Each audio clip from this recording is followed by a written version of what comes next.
Vince Lucido, better known as Kingpin. That's my overclocking handle on the internet. I've been extreme overclocking pretty seriously since about 2001, 2002, and during that time I've taken numerous 3D Mark and 2D world records.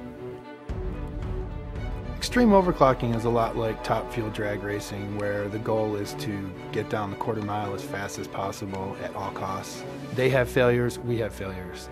I blow hardware up. I've done it quite often. I've done it when I was this close to getting a record, and it's just utterly demoralizing. I've walked around in a daze for a few days afterwards trying to figure out what went wrong. We figure it out, we solve the problem, put the system back together, and I continue to go for the goal. At Kingpin Cooling, I designed these specialized containers for CPU and GPU overclocking to accommodate liquid nitrogen. It's a highly pressurized nitrogen gas, and we can pour this liquid into the containers to dissipate the heat that's caused from overclocking. We run these components way beyond spec.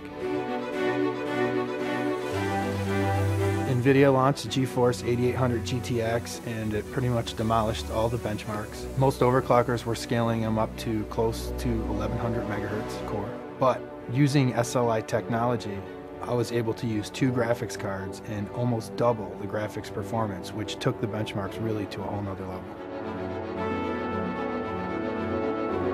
When I start to overclock a rig on LN2, usually what I do is I bring the temperatures down slowly, maybe 3 set points. So I'll bring everything down to maybe minus 40 Celsius and I'll run some benchmarks.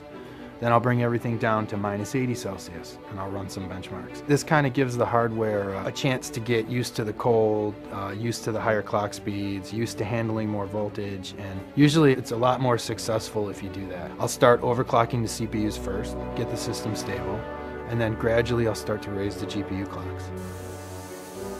Well, there's a new platform coming out, P67 with Sandy Bridge, and I'm going to use that along with GTX 580 and SLI technology, and I'm going to try to put up a really competitive result.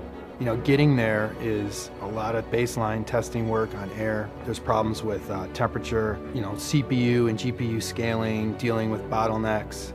Sometimes the failures are gut-wrenching, but through some of the failures, you become more determined, and it's almost like you can't stop. You know, my goal with the new platform is, you know, hopefully a world record or a top result, because, I mean, anything less than that is really failure. That's how I see